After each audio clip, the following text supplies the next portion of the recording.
Glória a Deus. Quero chamar as crianças aqui à frente. Em nome de Jesus, vamos orar, interceder por elas, para que elas possam ser ministradas pelo poderoso Espírito do Senhor.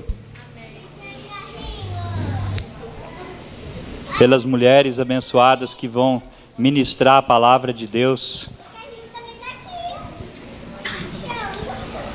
Seu carrinho vai junto no culto.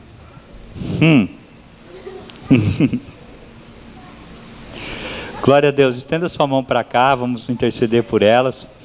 Pai, em nome de Jesus Cristo, nós queremos colocar, Senhor, essas crianças na Tua presença, no Teu altar. Senhor, sabemos, Deus, em nome de Jesus, que essas crianças têm promessas do Senhor. Sabemos que elas são escolhidas do Senhor, separadas pelo Senhor. Ó Senhor, para a eternidade, para viver eternamente contigo, para serem teus embaixadores aqui nessa terra, para serem ministros do teu evangelho, segundo o dom, segundo a graça que o Senhor concede a cada uma delas. Então, em nome de Jesus, Senhor, prepara essas crianças, Deus, para o ministério. Pai, Senhor, usa a vida, Senhor, de quem for ministrar na vida dessas crianças, com poder, Senhor, com autoridade espiritual, com discernimento espiritual e com sabedoria, para que ela possa, Senhor, ser um agente do Senhor, Pai, para encaminhar essas crianças, Pai, dentro do propósito, encaminhar, Senhor, elas, Senhor, ó Senhor, como uma flecha que acerta o alvo, Senhor, que elas possam ser direcionadas, ó Senhor, pelos ministros que vão estar, Senhor, na liderança dessas crianças nessa noite, em nome do Senhor Jesus, Pai, que nós oramos. Amém. Glória a Deus.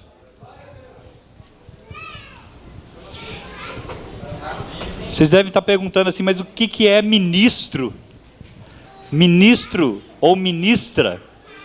Nós proibimos, você pode se assentar, nós proibimos os pastores aqui e as pessoas que forem orar pelas crianças de falar tio ou tia, ou professor e a professora, porque na verdade, lá onde as crianças estão, não é uma sala, pode sentar, não é uma sala de aula, aonde as crianças vão, é para um culto, porque sala de aula elas vão de segunda a sexta-feira, amém? Quando elas vêm para a igreja, elas não vêm para a igreja para ir para uma salinha, com uma professora, elas vêm para a igreja para prestar um culto ao nosso Deus, amém? Amém. E quem ministra culto não é professor, e nem tio, e nem tia.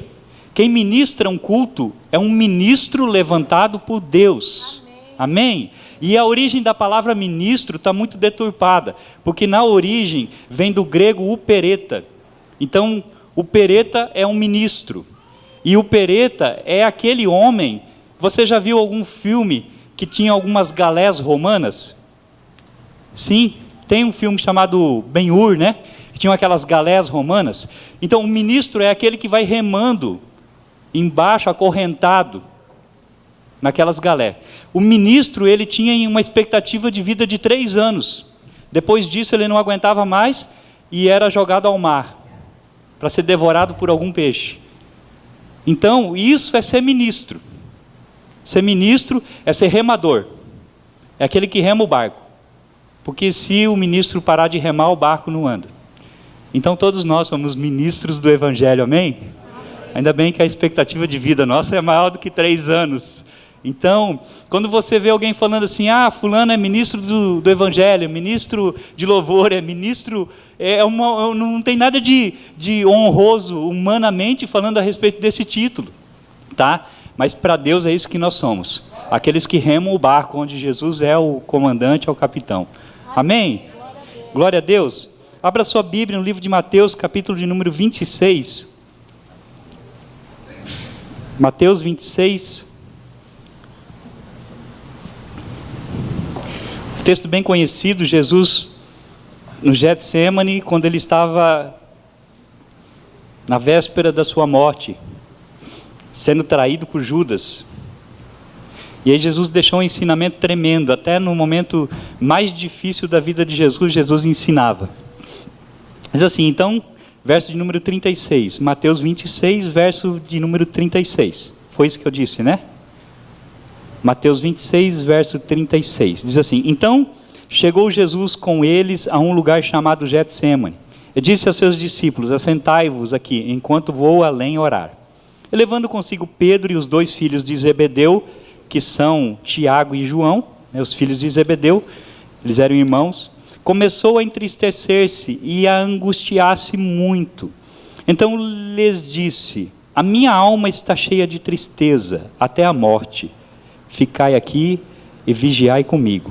E indo um pouco adiante, prostrou-se sobre o seu rosto, orando e dizendo: meu pai, se é possível, passa de mim esse cálice.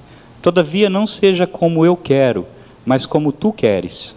E voltando para os seus discípulos, achou-os adormecidos.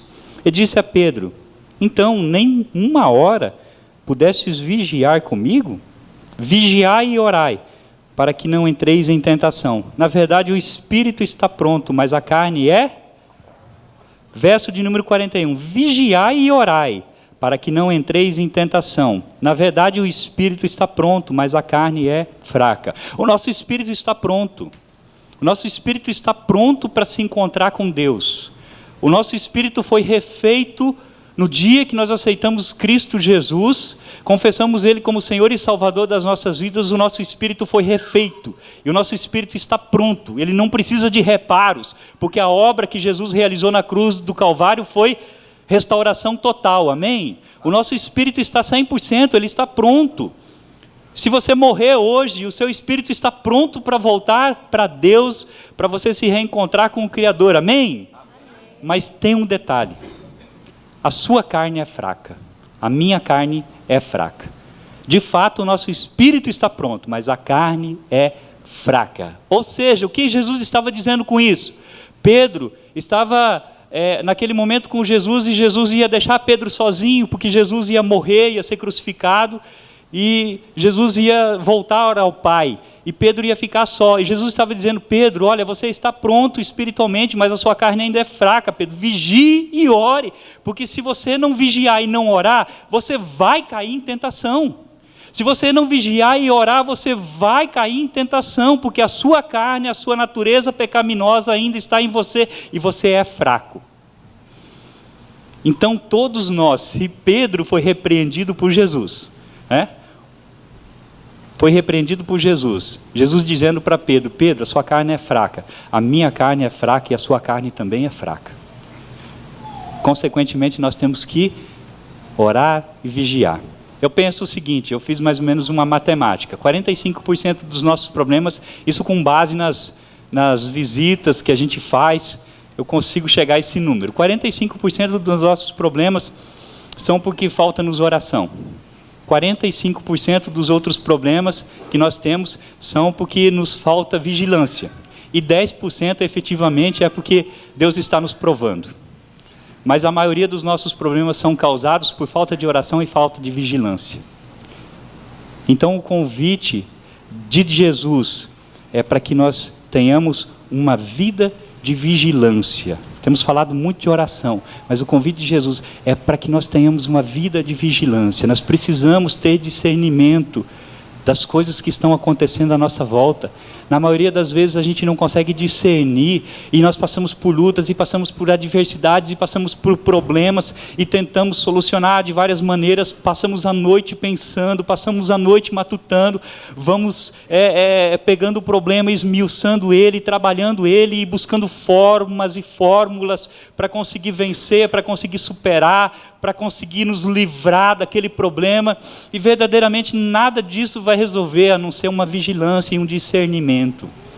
Porque quando você vigia, vem o discernimento. E quando vem o discernimento, você pode lutar da maneira certa, da maneira correta, e ser eficaz. Amém? Jesus quer que nós sejamos pessoas eficazes na vigilância. Amém? Eficazes na vigilância.